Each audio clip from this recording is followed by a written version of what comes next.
Audio tape test 4. Shooting incident.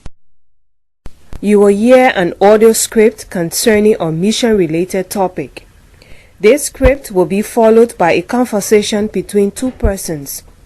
This conversation will relate to the script. You will hear the tape only once. You will make notes of the script and of the conversation. From these notes, you will be instructed either to answer 10 questions or complete a written report of the incident. Good luck. On Monday, 14th of March 2005, two police officers were conducting a mobile patrol between the stadium and the water tower. They drove police vehicle Jeep number 472, red and white in color.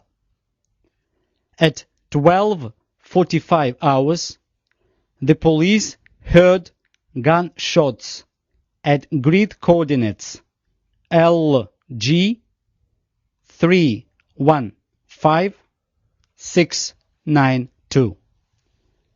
The driver of the police car drove in the direction of the gunfire. On the radio, the team leader requested for a backup. At 13:10 hours, the police patrol arrived at house number 59 on Stadium Street. The police saw the barrel of the rifle sticking out from the window of the house, directed towards the street. The officers were not able to see who was holding the rifle because of the window curtain. The backup unit arrived at 13:20 hours and surrounded the house. The team leader of the patrol loudly gave the verbal command to whoever was in the house to throw the rifle out of the window and walk slowly out of the house with his hands up in the air. No sound or movement came from the house, and the rifle remained in the same position. The team leader warned the gunman that if he did not follow the previously given verbal command, the police would open fire. Again, there was no response from inside of the house. At 13:30 hours, the backup unit began an assault on the house. As they entered the house, they observed that nobody was there. The rifle was resting on the window with the barrel pointing towards the street, and the butt of the rifle was held on the backrest of a chair. The police made a quick search of the house and discovered that nobody was there.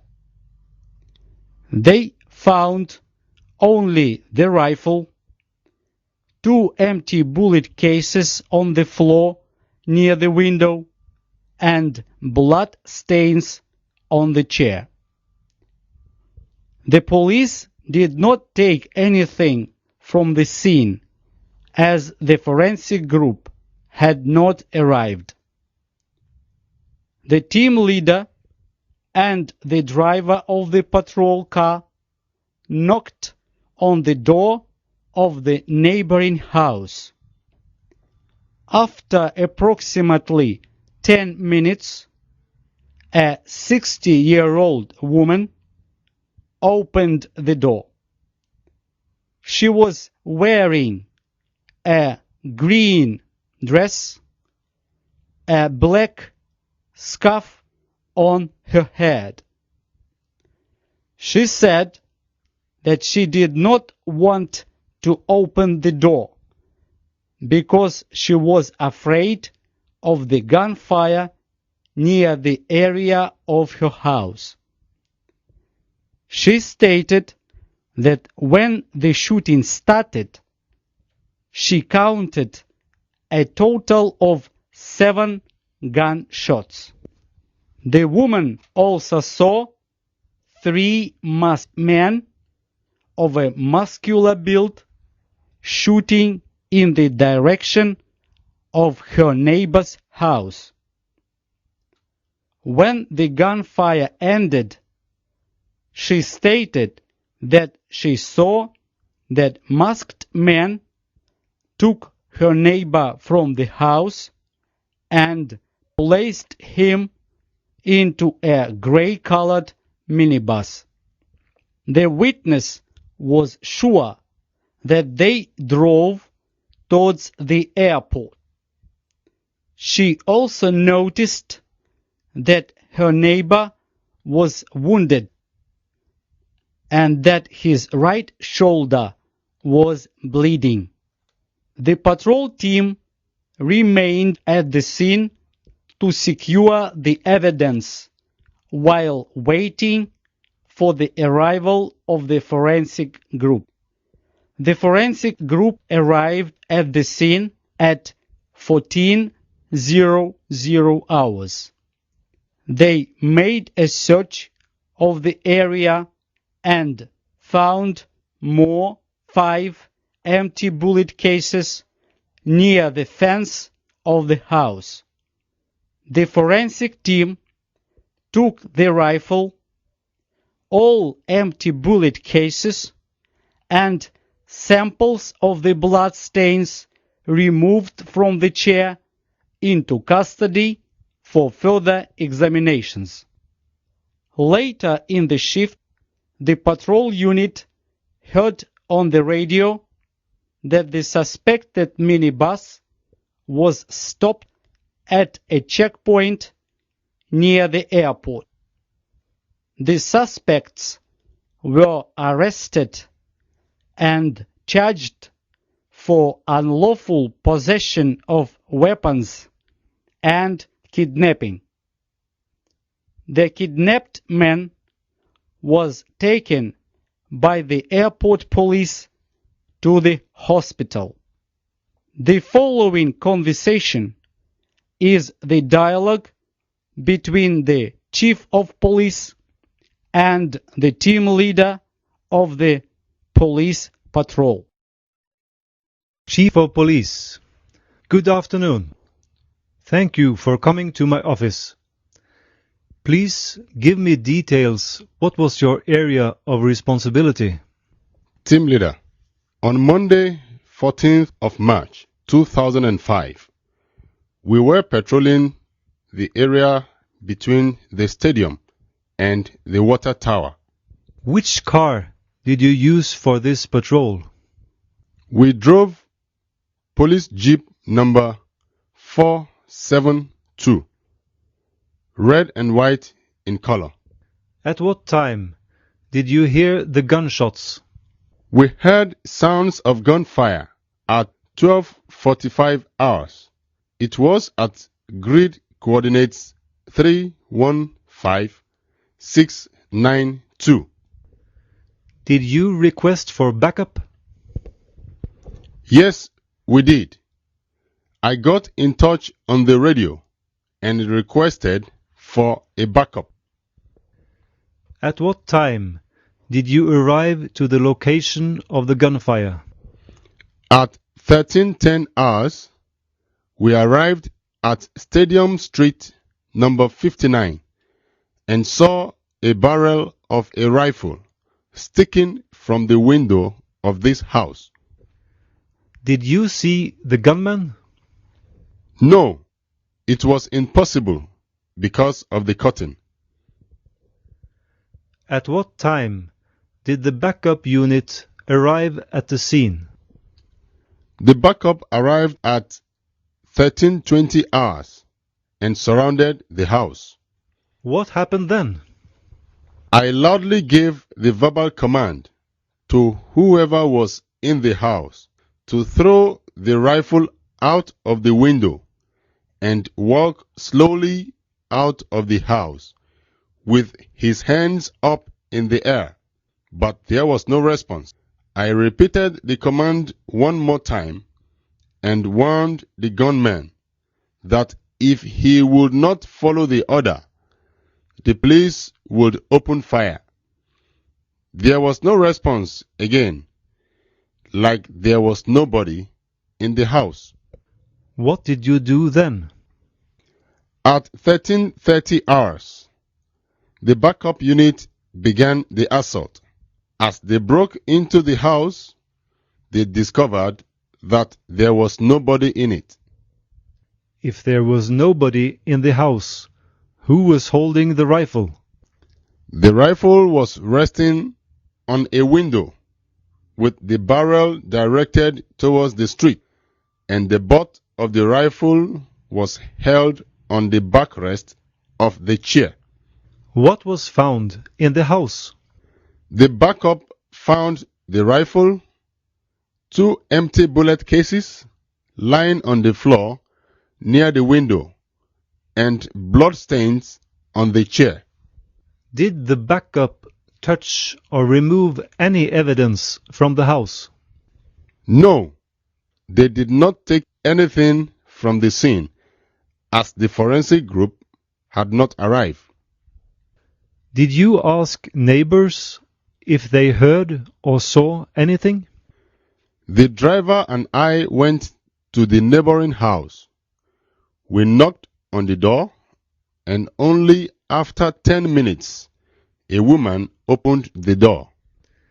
Please describe the woman and why it took her so long to open the door.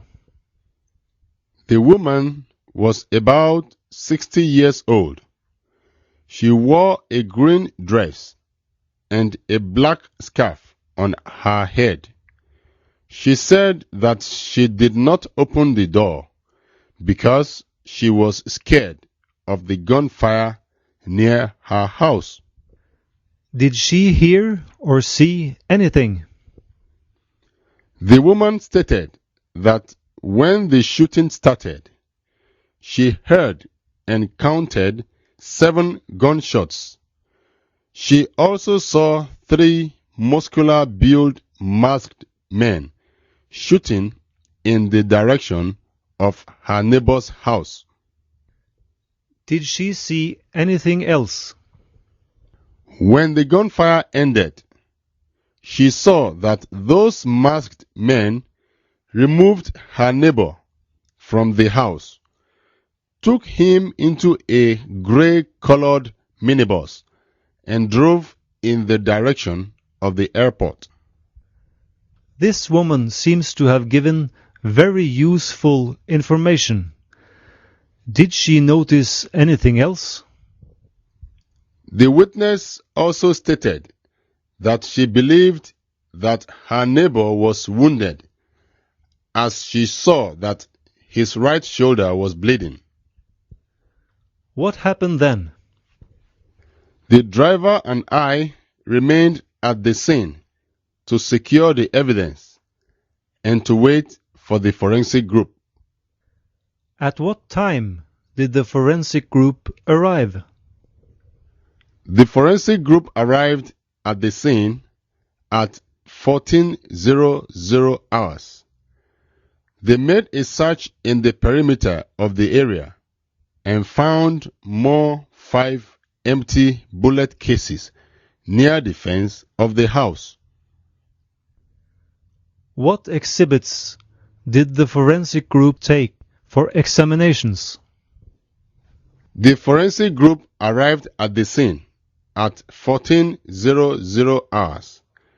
They made a search in the perimeter of the house and found 5 more empty bullet cases near the fence of the house. What exhibits did the forensic group take for examinations? The forensic team took the rifle, all empty bullet cases, and samples of the blood stains removed from the chair into custody for further examinations. Where were the suspects arrested? Actually, we continued the shift, but heard on the radio that the suspected minibus was stopped at the checkpoint near the airport. The suspects were arrested and charged for unlawful possession of weapons and kidnapping. Where was the kidnapped individual taken? The kidnapped man was taken to the hospital by the airport police. Thank you for briefing. You did a great job. Goodbye. Thank you, sir. Goodbye.